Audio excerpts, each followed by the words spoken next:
ओम नमः शिवाय। शिवजी सदा सहाय। ओम नमः शिवाय। गुरुजी सदा सहाय। जय गुरुजी। शुक्राना गुरु जनंती कोटि कोटि शुक्राना। संगत जी, शिव पुराण का पाठ चल रहा है। कोटि रुद्र संहिता 26 अध्याय। वैद्यनाथेश्वर ज्योतिर्लिंग के प्राकट्य की कथा तथा महिमा। सूत जी कहते हैं कि अब मैं वैद्यनाथेश्वर ज्योतिर्लिंग की पापहारी महात्म्य बताऊंगा। सुनो। राक्षस राज रावण, जो बड़ा अभिमानी और अपने अहंकार को प्रकट करने वाला था, उत्तम पर्वत कैलाश पर भक्ति भाव से भगवान शिव की आराधना कर रहा था। कुछ काल तक आराधना करने पर जब महादेव जी प्रसन्न नहीं हुए, तब वह शिव जी की प्रसन्नता के लिए दूसरा तप करने लगा। पुलस्तो कुल नंदन श्रीमान रावण ने सिद्धि के स्थानभूत हिमालय पर्वत से दक्षिण वृक्षों से भरे हुए वन में पृथ्वी पर एक बड़ा गड्ढा खोदकर उसमें अग्नि स्थापना की और उसके पास ही भगवान शिव की स्थापित करके हवन आरंभ किया। ग्रीष्म ऋतु में वह 5 अग्नियों के बीच में बैठता, वर्षा ऋतु में खुले मैदान में चबूतरे पर सोता और शीतकाल में जल के भीतर खड़ा रहता। इस तरह 3 प्रकार की उसकी तपस्या चलती थी। इस रीति से रावण ने बहुत तप किया, तो भी दुरात्माओं के लिए, जिनको रिझाना कठिन था, वे परमात्मा परमेश्वर उस पर प्रसन्न नहीं हुए। तब महामानवीय दैत्यराज रावण ने अपना मस्तक काटना शंकर जी का पूजन आरंभ किया। विधि पूर्वक शिव जी की पूजा करके वह अपना एक एक सिर काटता और भगवान को समर्पित कर देता। इस तरह उसने क्रमशः अपने 9 शीश काट डाले। जब एक ही सिर बाकी रह गया, तब भगवान वत्सल, भगवान शंकर संतुष्ट एवं प्रसन्न हो वहीं उसके सामने प्रकट हो गए और भगवान शिव ने उसके सभी मस्तकों को पूर्णतः निरोग करके उसे उसकी इच्छा के अनुसार अनुपम उत्तम बलवान बल प्रदान किया। भगवान शिव का कृपा प्रसाद पाकर राक्षस रावण ने नतमस्तक हो हाथ जोड़कर उससे कहा कि देवेश, प्रसन्न होइए, मैं आपको लंका में ले चलता हूँ। आप मेरे इस मनोरथ को सफल कीजिए, मैं आपकी शरण में आया हूँ। रावण ने ऐसा कहने पर भगवान शंकर बड़े संकट में पड़ गए और अनमने होकर बोले, राक्षस राज, मेरी सारगर्भित बात सुनो।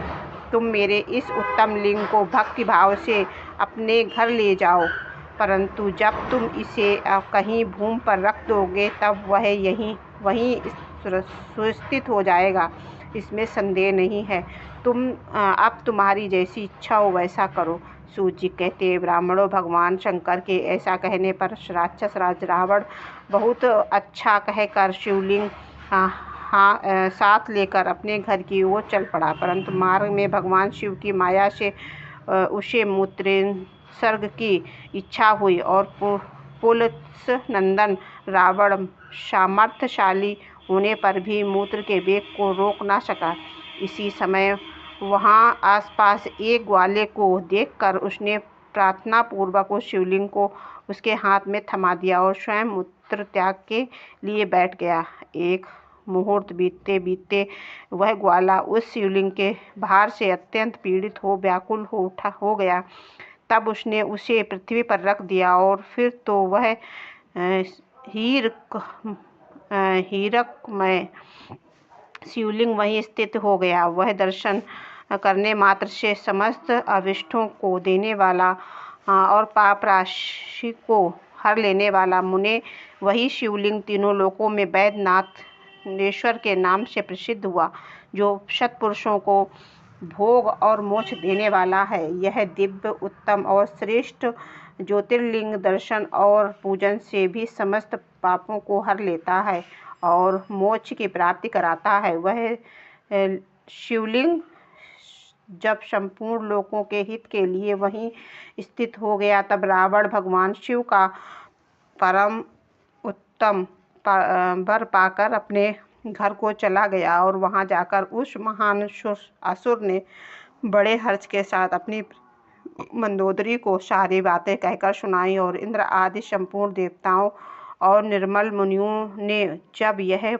समाचार सुना तब वे परस्पर सलाह करके वहां आए और उन सबका मन अब भगवान शिव में लगा हुआ है। उन सब देवताओं ने उस समय वहां बड़ी प्रसन्नता के साथ शिव का विशेष पूजन किया। वहां भगवान शिव शंकर का प्रत्यक्ष दर्शन करके देवताओं ने उस शिव लिंग की विविधता स्थापना की और उसका वैद्यनाथ नाम रखकर उसकी वंदना और स्तवन करके वे स्वर्ग लोक को चले गए। ऋषियों ने कहा कि शिव जी जब वह शिवलिंग वहीं स्थित हो गया तब रावण अपने घर को चला गया। तब वहां से कौन घटना घटित हुई आप बताइए कि शिव जी कहते हैं, ब्राह्मणों, भगवान शिव का परम उत्तम वर पाकर महान असुर रावण अपने घर को चला गया। वहां उसने अपनी प्रिय से सब बातें कही और वह अत्यंत आनंद का अनुभव करने लगा। इस समाचार को सुनकर देवता घबरा गए और पता नहीं यह देवद्रोही महादुष्ट रावण भगवान शिव के वरदान से बल पाकर क्या करेगा। उन्होंने नारद जी को भेजा। नारद जी ने कहा कि रावण ने कहा कि तुम कैलाश पर्वत को जाओ, तब पता चलेगा कि शिव जी का दिया हुआ वरदान कहाँ तक सफल हुआ। रावण को यह बात जच गई। उसने कहा कि कैलाश को उखाड़ लिया इससे सारा कैलाश हिल उठा। तब गिरिराज के कहने से महादेव जी ने रावण को घमंडी समझकर इस प्रकार शाप दिया। महादेव जी बोले, रे दुष्ट भक्त दुर्बुद्धि रावण, तू अपने बल पर इतना घमंड कर तेरी इस भुजाओं का घमंड चूर करने वाला वीर पुरुष शीघ्र ही इस जगत में अवतरित होने वाला है। शिव जी कहते हैं, इस प्रकार वहाँ जो घटना हुई उसे नारद जी ने सुना। रावण भी प्रसन्न चित्त हो जैसे आया था उसी तरह अपने घर लौट गया। इस प्रकार मैं वैद्यनाथेश्वर महात्म्य बताया। इसे सुनने वाले मनुष्यों का पाप भस्म हो जाता है। जय गुरु जी। शुक्राना गुरु जी, अनंत कोटि कोटि शुक्राना।